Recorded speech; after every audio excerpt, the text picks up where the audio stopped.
Life, Camera, Acting. This is the podcast that shines a light on the business of acting. I'm your host, Scott Akis.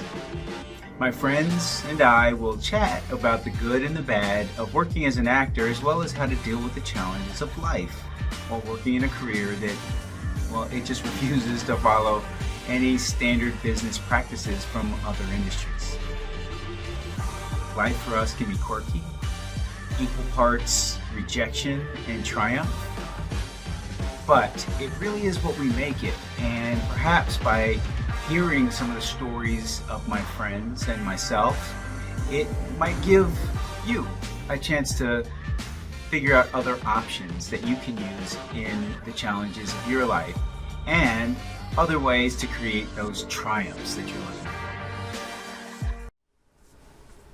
So, my guest today is L.A. Thomas. Labyron Thomas, aka L.A. Thomas, is a producer, actor, media host, and he owns and operates Labyron Thomas Media, LLC. It's a media service company based in Dallas, Texas, and he has 15 plus years of experience in the entertainment and media industry, both behind and in front of the camera.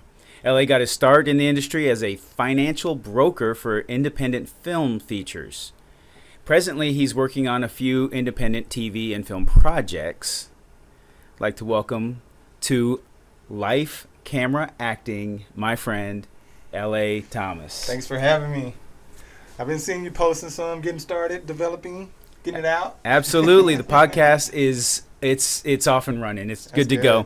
As you know, now we've talked about this. So one of the things that I firmly subscribe to is that some of the conversations where we learn the most happen when it's not like a formal setting, right? Right. Over a drink or over a meal, or maybe we're at a venue, or we're doing something, right?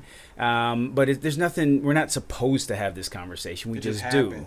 Yeah, it right. just comes about. So we try to recreate that here, and the easiest way for me is to mix you a drink. Right. So I do have to bust your chops a little bit. Okay. So I asked you for two drinks that would be your favorite, so that I could have a choice. You're right. Oh, and yeah. I don't think I gave you a choice. No, you didn't give me a choice. Man, it's so hot in Texas. I went go straight for the Corona Rita. You went straight up. That's my therapy. There's nothing else that can. There's nothing. I need that. You went straight up with the beer Rita, and you're lucky that I used to be a bartender.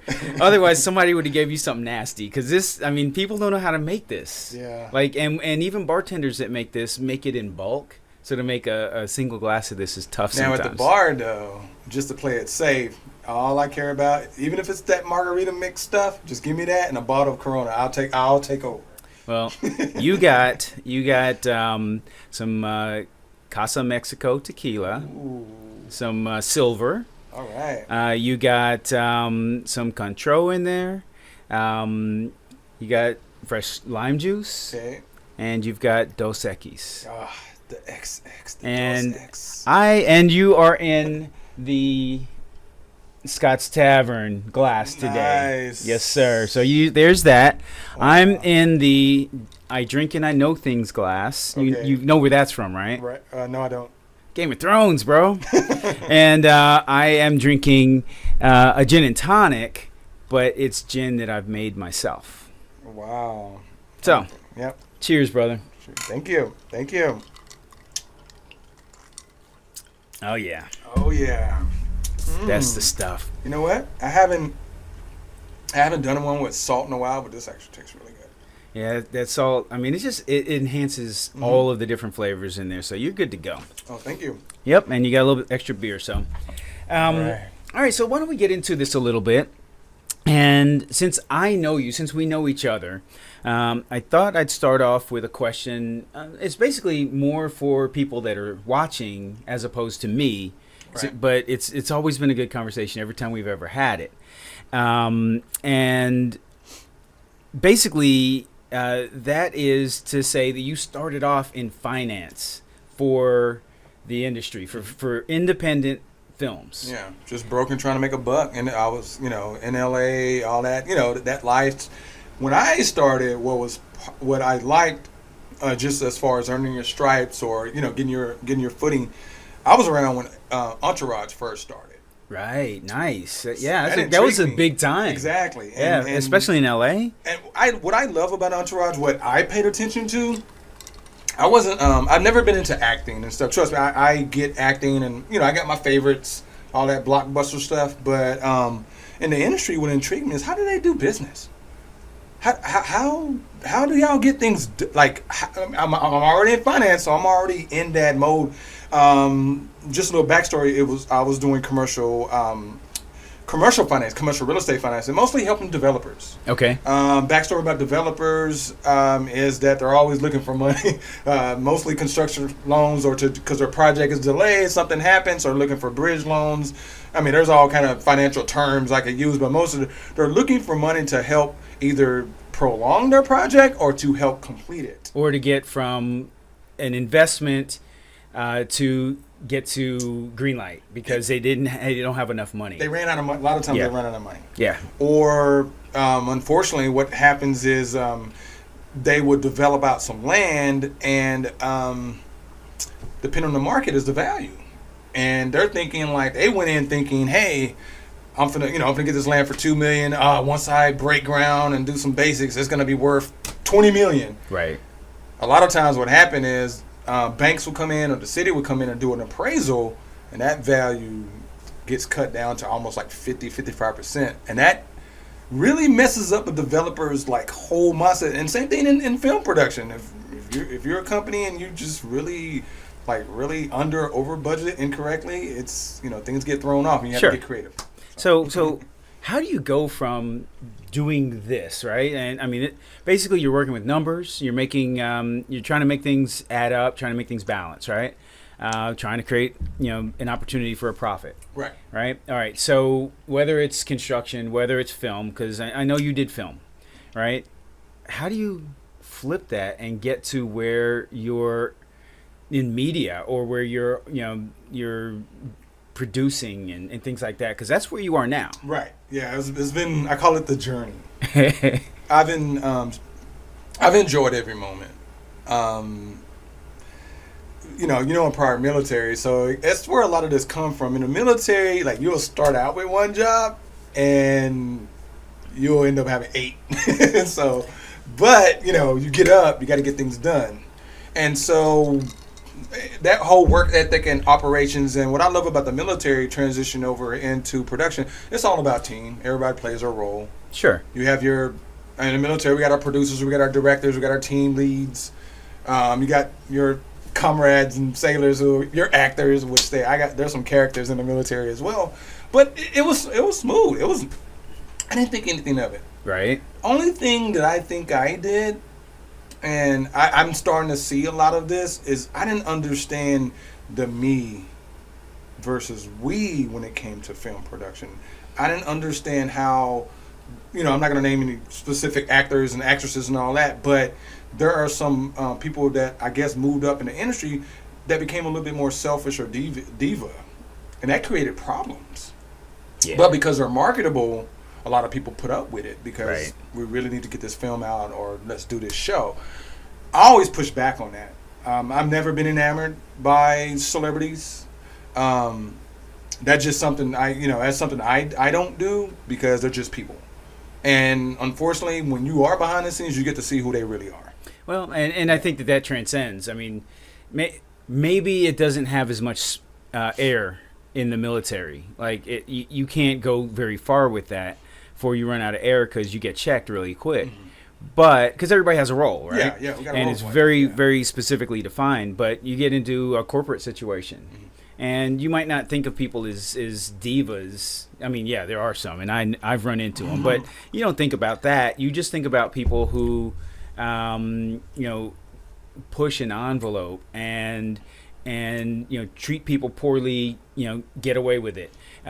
Expect to be treated differently than everybody else, and for some reason get away with it. Yeah, the Michael Bay treatment. Yep. So, no, but it was, and I've had some conversations like this. This is before a podcast, but early on, because that bothered me, and I would go off to the side and say, why, complain, gripe or whatever, and oh well, they're, and I'd be like, and I had one guy told me from Warner Brothers International, he was like, it is what it is, but you can learn how to navigate around it. Yep. You can navigate around it. So bringing back to what I love about production, or I was taught to understand it from a business standpoint.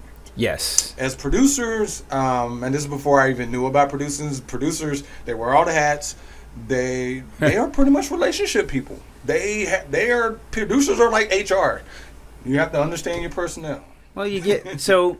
I mean, I guess really, what I'm asking is, you're functioning more on the accounting side of things, right, to start, right? Numbers. But you moved away from that, and you got behind a camera. You got what made you make that transition? How did that occur? Curiosity. Okay, how did that happen? Curiosity. Because I'm curious about that. Yeah. So after doing a couple of deals, so I was told. I do want to answer one thing. What I was told about. I had a producer. I was out we were partying or something, doing something fun, and he needed money. A producer needed money, and so the developer I was helping out, like, hey, my buddy needs money, and the guy just looked at me. He was like, you do know there's no difference between commercial real estate and film. And I'm like, how? He was like, well, both cost money to make something, and both need to become a final product, and both need to be sold to consumer. All you need is capital to make that happen. And then he goes, I got a small independent. I think it was like a $2 million, like a little. Back in the day, they were throwing money around like crazy. This is before the crisis. So anyway, the big thing in the day was like slates. If you had if you had 3 or 4 films that can be shot within a year to 18 months. Yep. Most hedge funds would go for that, and they want to fund the slate, not just a single project, because you can, if you get a flop in there, you can make it up with the others. Exactly. That was, and I like that game, and so that's what he told me, and it clicked because he made it make sense to me from his standpoint. Was like, hey man, I just need capital. I'm just trying to create a final product. I already got the exit strategy, that. So, and I had a private investor at the time who wanted me to oversee, because the private investor I had was on the East Coast and I'm on the West Coast. And he wanted to get in the game on the financial side too, and rub elbows with the Hollywood people, look important. But he was like, he told me the truth. He was like, I don't know. He was like, I have the money. I don't know anything about this. You're gonna have to be hands on. You're gonna have to be my eyes and ears. You're gonna have to be looking at everything. You're gonna have to be reporting back. At the end of the day, this is my money. I'm taking a risk. Right. And so there I am looking at scripts. There I am looking at budget top sheets. Sitting in on pre-production meetings. I wasn't quite ready to be a part of the actual on-set stuff, but I was all part of the executive, things. Right. And so, I mean, that's the important thing, because you get a director or a showrunner. Usually it's the directors, right? And they are geniuses, but they're artists. They don't think in terms of business. Right. They're thinking about translating their vision to the screen, but that doesn't take into account a return on investment. Exactly. And so you needed somebody like you that could be a part of the staff. Right. And it was cool too. Yeah. What I liked about it, I call it playing all sides, but I'm the middleman. I'm the middleman to the money. Mm-hmm. I'm the middleman to the producer, director, the production company. Even at the time, completion bond organizations. I was a point of contact for everyone. All information funneled through me, and I had to have answers. I was like, hey, give me a moment. But it was cool though, because I literally took a year. I know a lot of people go to school for it, and it's fine. I literally just focused for a whole year. Like, all I did was work to understand this. I worked for literally a year. Like, I went into like a black hole. I call it 0 dark 30 in the military. Just off the grid. At the time, I remember MySpace was around, And a lot of people from, we were all kept up with each other, whatever. And then, like, I wasn't on there for a while. And then one day I just popped up, like, a year later, like, where have you been? I was like, I've been learning how to read and write scripts. MySpace. Yeah, man. But it was fun, though, because now, I started showing pictures of behind-the-scenes stuff. Yeah, everybody's like, what you doing, finance? What's going on? I was like, man, something told me you need to dive into this for a year and understand the business side, all things business. And I learned what was fascinating is learning marketing and distribution after the final product. Right. That was fascinating, and understanding how I can only speak major stuff is already pretty much set, because you can go from Paramount to Lionsgate, all that stuff. But independent film, it was still a coming of age era for Wild West, brother. Yeah. But a lot of stuff that I watched a lot of independent films growing up on cable. I call them B movies or C movies, and B movies is where it's at. I used to watch a lot of B movies. A lot of actors came up in C and B movies before they sign on or do something big with the majors. And I enjoyed seeing what was that one guy, the Billy Blanks guy? Billy Blanks, the Tybo guy? Yeah, he produced. Yeah. He was on the production side. I was seeing him walking through, and man, it was a lot of networking and business going on amongst C and B movie makers and actors and stuff, because the opportunities they were getting is they knew their stuff because they've been doing this for like 20 years. Well, it was the Wild Wild West, but would you say that it's kind of like that now? I mean, it's I mean, right now we got what? We got the writers' strike. Mm-hmm. So there is no studio level content being created. Right. We've got the actor strike. So you can't even promote, something that has been made at that level. And before this happened, networks and studios and everybody that sort of was quote unquote below them in the hierarchy of the industry, if you will, right? Just starving for content. Yep. Right. And I laugh at Tubi. The Tubi's kind of wild. Tubi's free. Yeah, I mean you can see some really wild stuff on those, but those are creators, man, and they're spending their own money and they're putting their projects together, and those are awesome avenues to get them out. That's awesome because it was very hard. I had a lot of business disappointments early on with all this stuff because, man, you saw a lot of indie stuff came on my, and I'm like this. I can see this on. I'm always been a big cable guy, so Spike TV, Fuse TV, absolutely. I'm like, I understand the business model for that, and that was hot for a minute, and I think that's gonna actually come back. But what I'm saying is, I saw a lot of stuff that crossed my desk. There was always stuff around, I want to say between 300K and maybe 800K.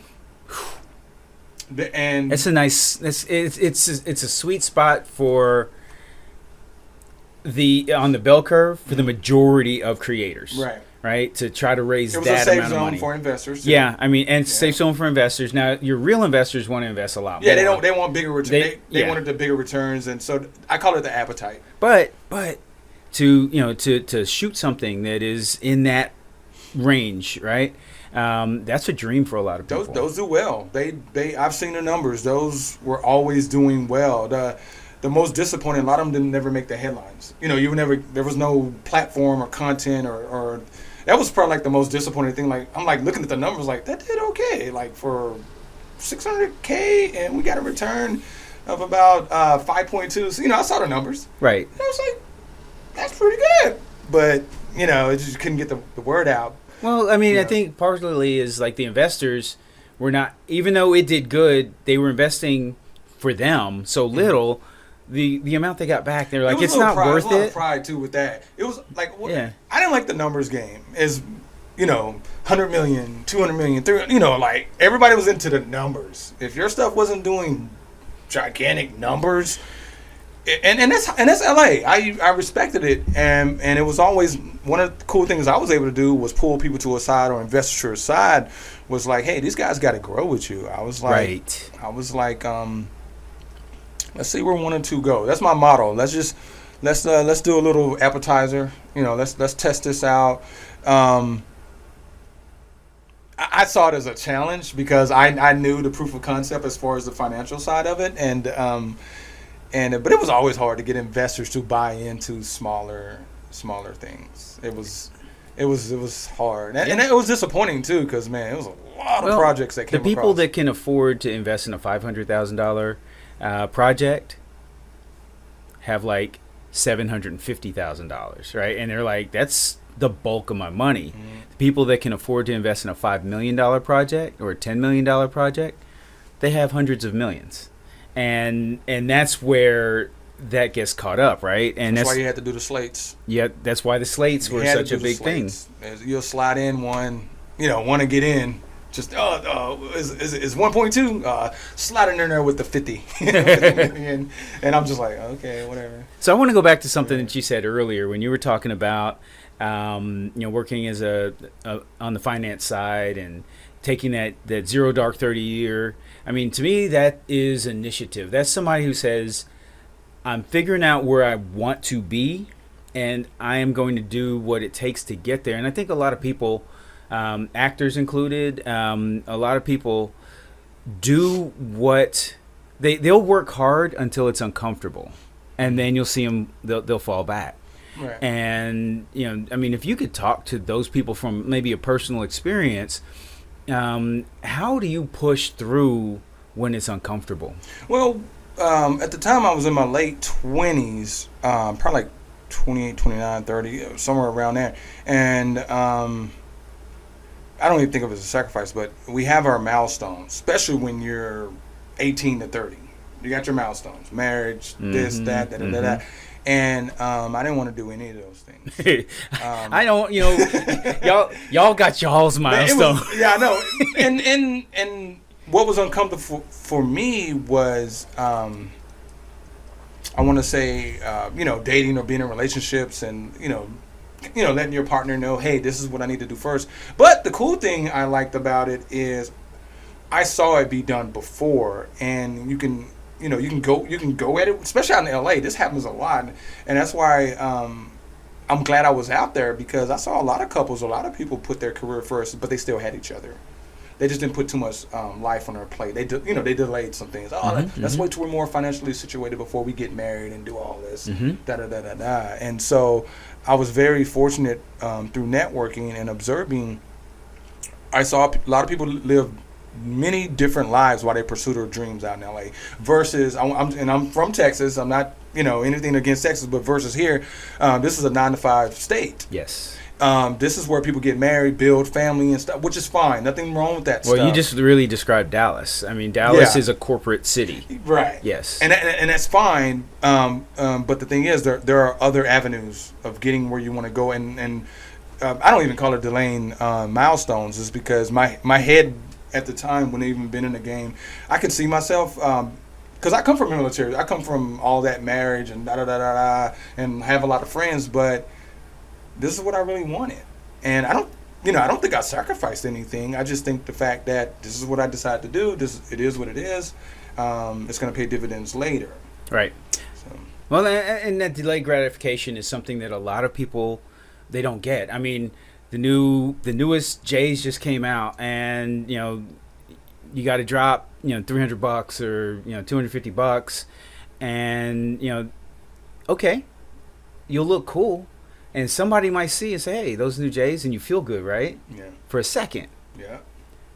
3 seconds later, they don't care about your feet no more. Exactly. Right? But a lot of people got to run out and get that. Or, that like Gucci, whatever. Yeah. And I mean, and I'm not saying any of that's bad. You got to take care of yourself. If that's if that's part of your self-care, right. You got to do that. But if that is also something that is setting you back, because now you spent, $500, right? Mm-hmm. That you could have used towards building your career, and maybe if you're an actor, maybe you get some lights, maybe you get some things that help the sound situation in your location, so you can audition properly, right.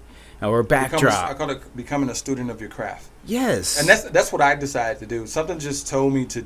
Like, because I was on the beach. I was living in Long Beach. I was living in Huntington, Newport. Trust me, I was making some good money. I remember my first deal, I made like 36 grand, minus tax, minus the California taxes. Oh, damn. But anyway, I got that check. I made that money, and I didn't care.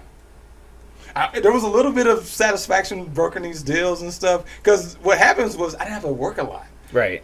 I'm making, my commissions are big because I'm doing these, bigger deals. And so I work less. And I'm like, my office is the beach. And trust me, I could have gone and partied in LA a lot. I'm up here watching HBO in the, my beach condo and Entourage. And I'm like, so mentally I'm enjoying LA because I know what's going on with the Entourage production and stuff. So I'm like, I'm not really missing out. I'm just going to watch the next episode. So that was what I did. And so I just planted my butt, man, and I learned a lot. I was just wanting to. The big thing for me is just to gather. I call it, because in college it was my degree was operations management, and our job is to understand everybody else's job. That's all I was doing. I was applying my college education to this new field, this new industry, and I needed to do 2 semesters. I love that you are you take that ability to be self-aware, and then you make that actionable as something that you do with that knowledge. And I know who I am. I know what I need to be successful. I want to be successful, but I got to do this. I got to go this way. And everybody else is trying to, get the biggest car and the best house and get married. And you're like, I don't want any of that. I didn't want the financial burden. I like those things. I remember one of my college buddies, he was doing really good, and he's like, well, I like nice things and stuff. And I looked, and I was like, we all do.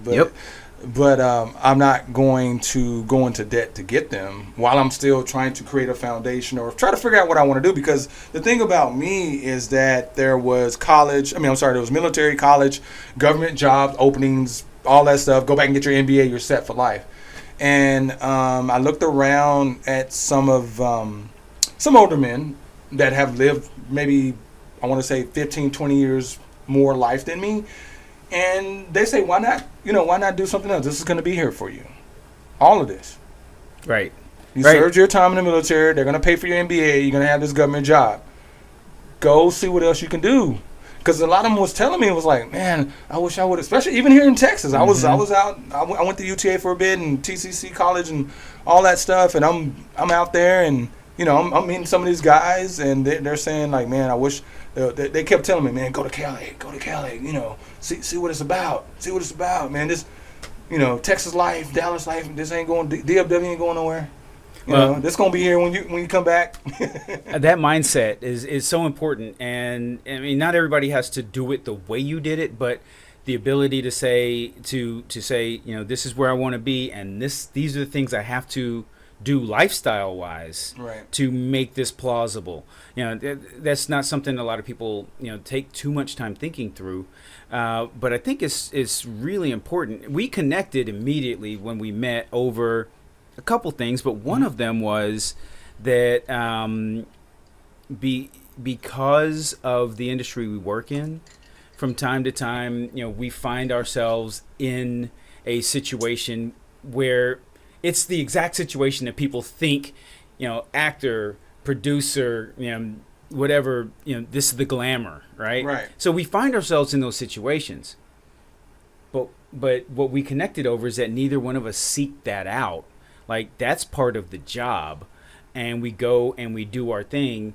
And yeah, I mean, if we're out at a gala or if we're out at a fashion show or whatever, maybe we have a little work to do. Maybe we don't, but we're there long enough to basically network, put in our, do what we need to do.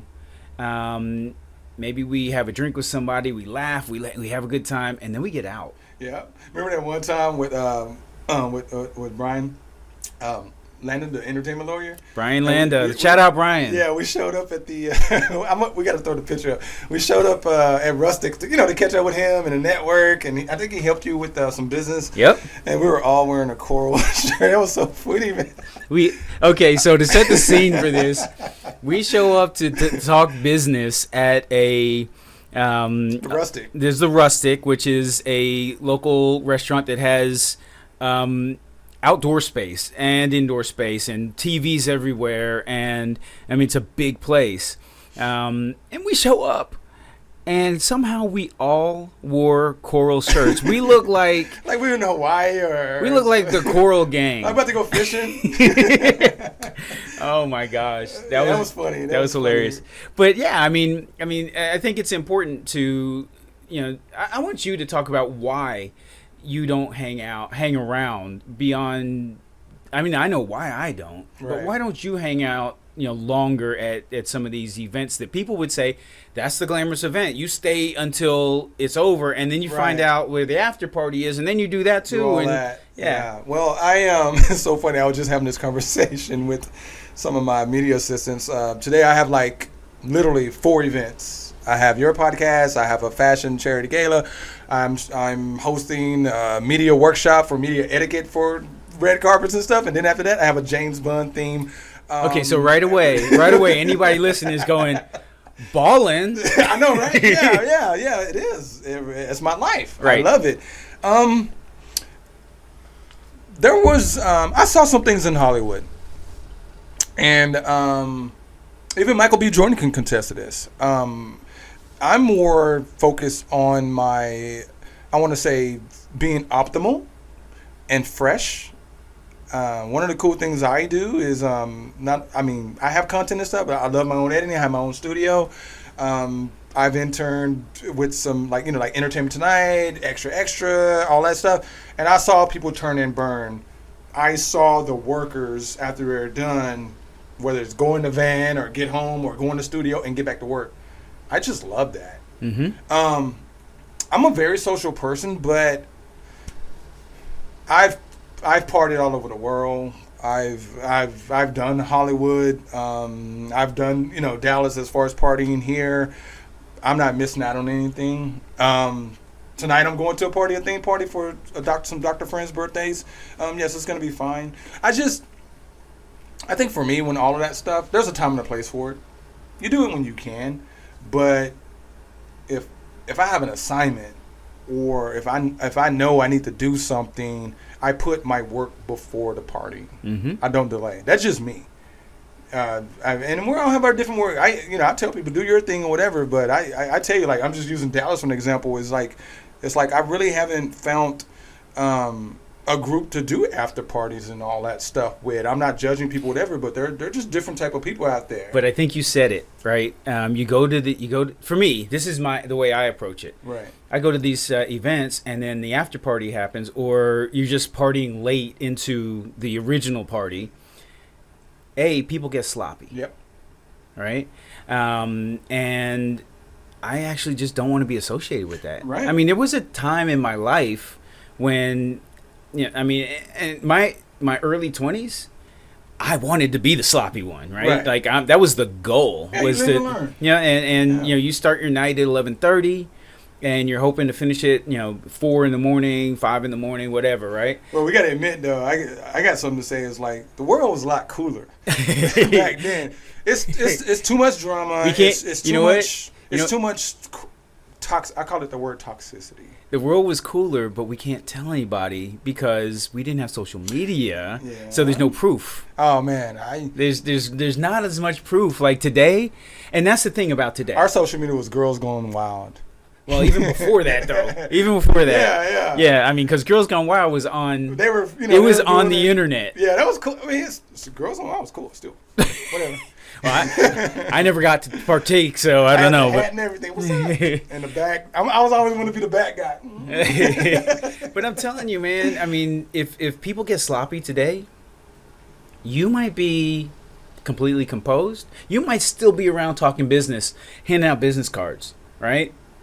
Making deals, getting stuff done, and somebody is sloppy and they're taking video, and you're in it, and now you're part of that, and the wrong person sees you that. Have to step in and help somebody with a situation. You got to help people, Yeah, I had that happen to me the other day on something. I'm just, but I didn't even want to be there, but I knew. I'm like, I don't want to do this all the time. Right. Right, and so that's my thing is I don't want to be associated with that side of it because here's my, so you know me, I took on this acting thing and a little writing and a little directing full time 2020, right? My career is young.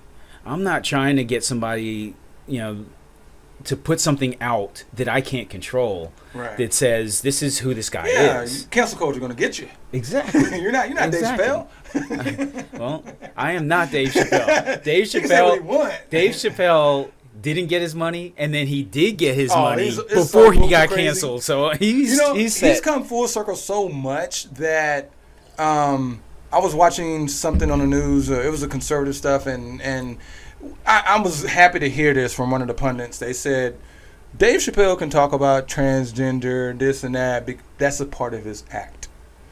That is what he does. It is in context, and he digs into all things culture and everyone. He has our respect because he's very consistent with it, and this is what he does. But the conservatives, like, a lot of artists can't do that. Right. You're young in your career. You're not this and that. You can't be out here making all these bold claims and statements or plugging in. Oh, man's a man, a woman's a woman. I don't care. Blah blah blah. You just got started, canceled. It's like, hey, but I like the point. I like where we are from a consciousness standpoint, where conservative America, they understand and respect Dave Chappelle. They get the act. They get it, what he says or whatever. They get the whole thing. Then they also be like, well, then they're like, well, you're gonna get canceled because you're not him. I'm glad we have come that far. That's cool though. It's only cool to an extent because most people aren't Dave Chappelle. I know. But what I'm saying is like, America, we're at a point, because I hear about the division and all this stuff. But one thing is, it's our consciousness of understanding, and everything is just social right now. People can be outspoken and, well, freedom of speech, blah blah blah, whatever. All we're doing is we're trying to figure out all this stuff moving forward, and we have a great example of somebody like Dave Chappelle that's doing it his way, and you use that as a guideline on where the line is for you. You know what I'm saying? Well, like, Dave Chappelle's job is to make people laugh. Right. If you've ever listened to him in a situation where he's sat down and was serious, it wasn't about making people laugh. It was about talking about something.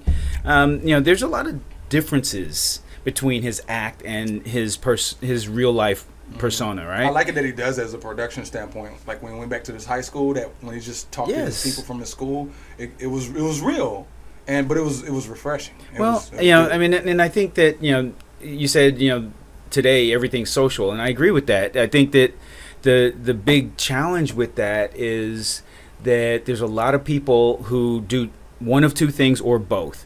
A, they say things to either inflame or hurt somebody. Trigger. Because free speech, I can say what I want, right? Yeah. And that's their excuse. But why say something to inflame or hurt somebody in the first place? That's a whole different conversation, right. But that's a conversation worth having. And then the second thing is that, people don't try to learn. Right? They want to say what they want to say. They have a certain belief, and they're not open to seeing if that belief is either obsolete or just wrong. Their opinion. They want their opinion is right. Correct. There's no room for. It's I have the right to my opinion, so my opinion is right, and that's wrong. Wow, and that is not correct. And that's a tough growth thing for all of us as humans.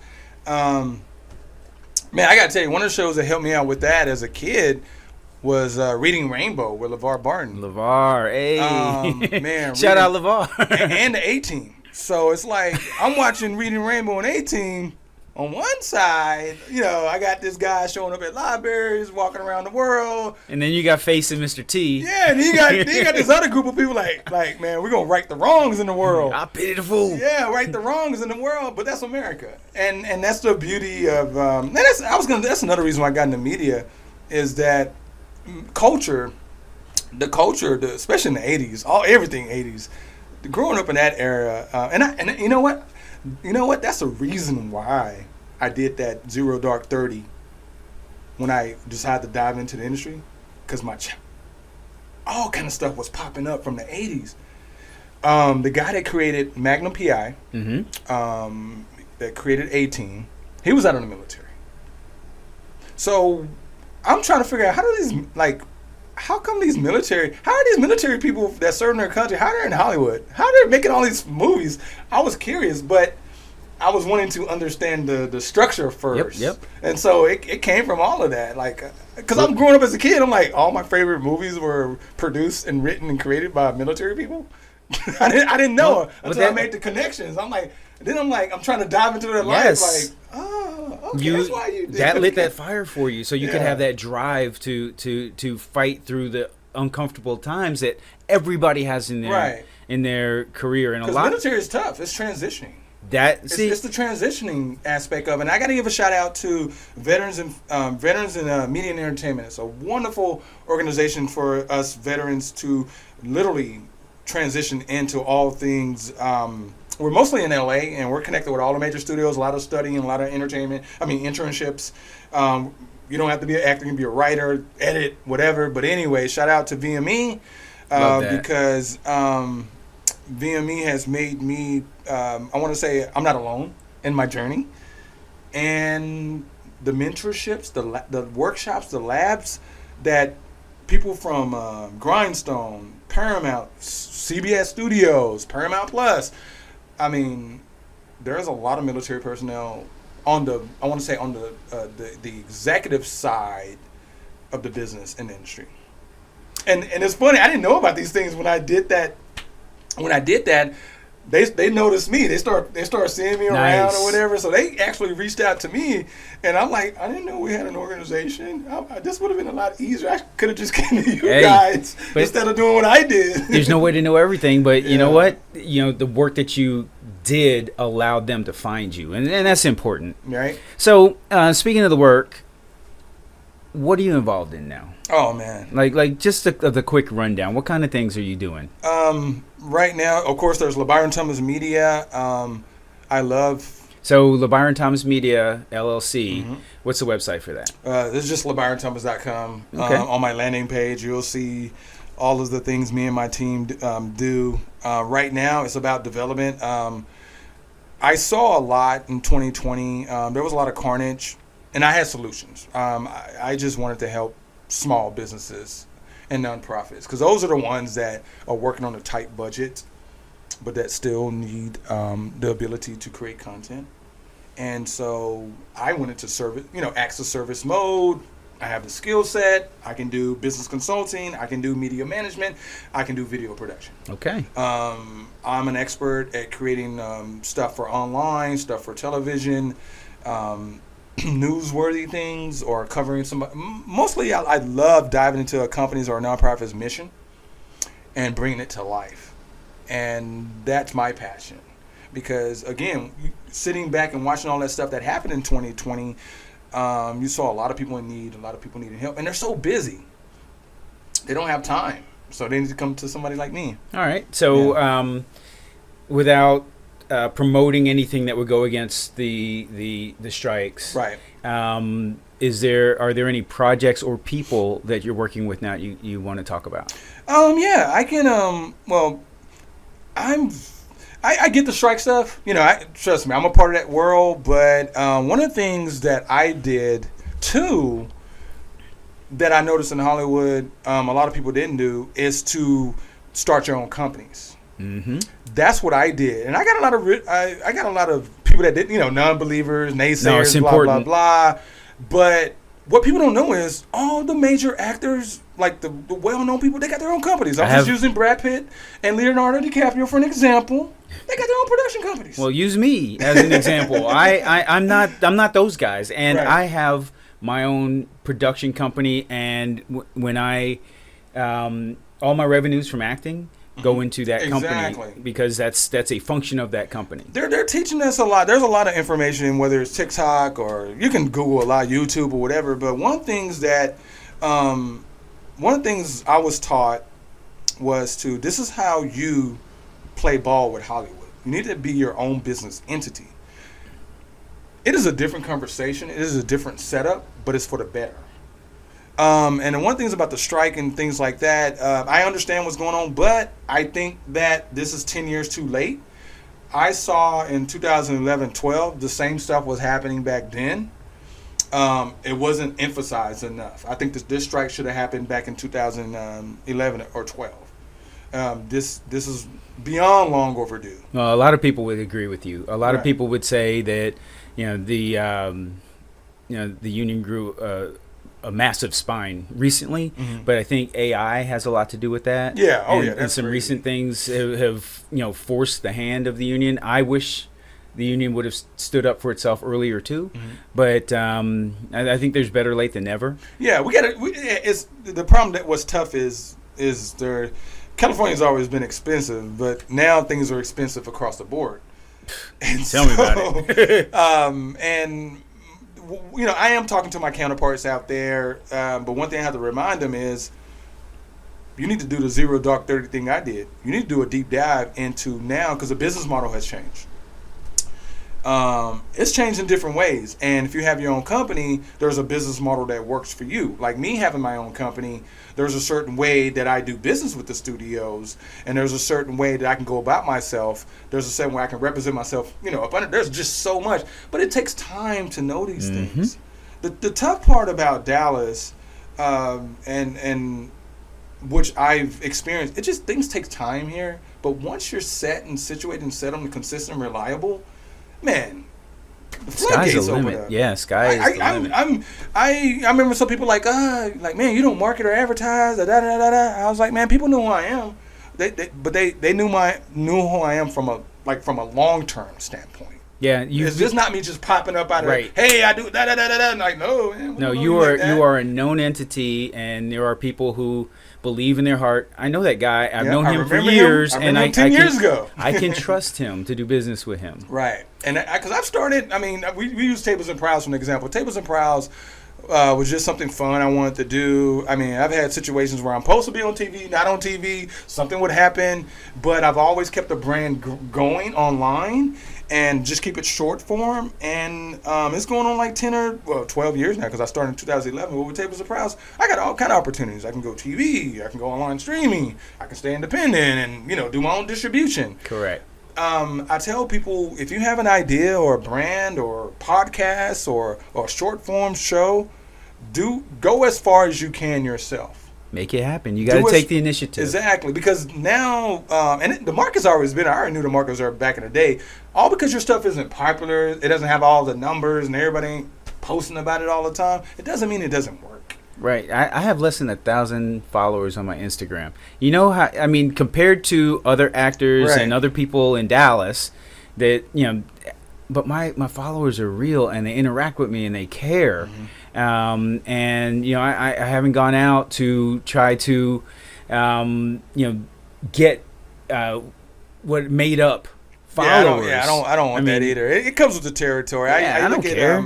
the thing I always want to tell people, because I've had a lot of people like, man, your content's good. You should this and that. I remember when I first came to Dallas, man, people should be liking your stuff more. I was like, no, I'm very advanced.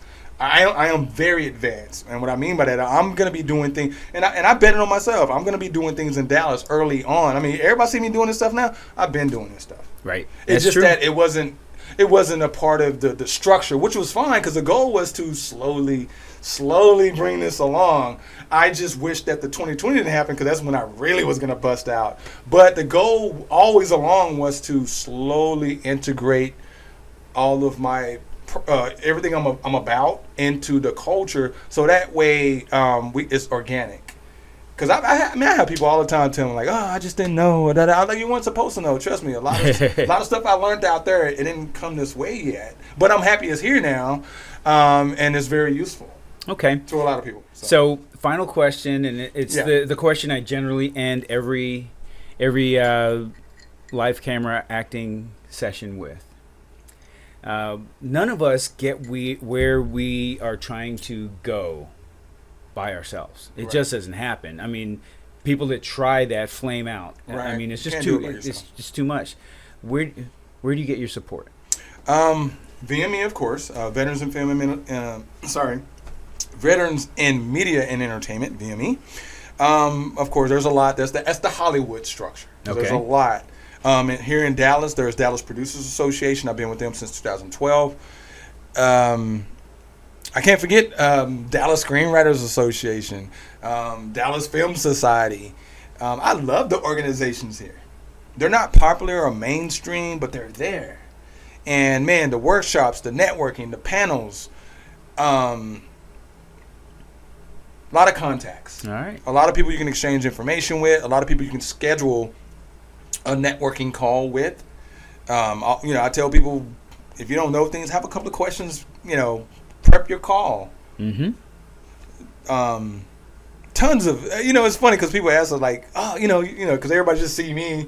I'm like, I'm not alone. I'm never alone. It's just that you just see me because I know how to do my own thing. Yep. Well, but I'm never alone. That's nice. I have, and not only here, globally.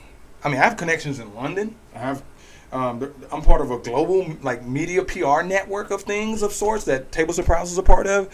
I went out of my way to connect with all these people over the years, and I built out my Rolodex. Well, it is super important to have that safety net, that group of people, or even if it's a small group of people, this is the advice for people that are trying to figure out how to solve the Rubik's Cube of this stuff, right? I'm coming for investors now. I got to find my new cool, savvy investors that aren't so traditional, because that's the challenge now. You got a lot of traditional investors. I want things done the Hollywood way. If it isn't a blockbuster studio, blah, blah, blah. Now you got to find, my challenge now, I need a Rolodex of investors that wants to play ball independently, online streaming, and things like that. Movies, television shows, online.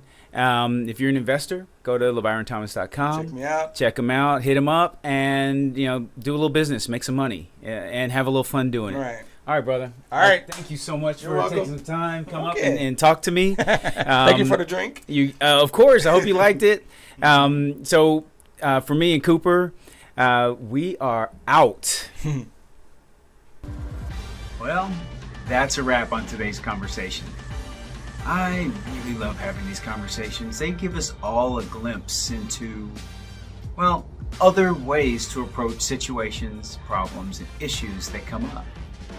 Together with the super producer, Cooper Collins, and my guest of the day, we hope that you'll be back with us for our next episode in 2 weeks. As for now, we out. Peace, y'all.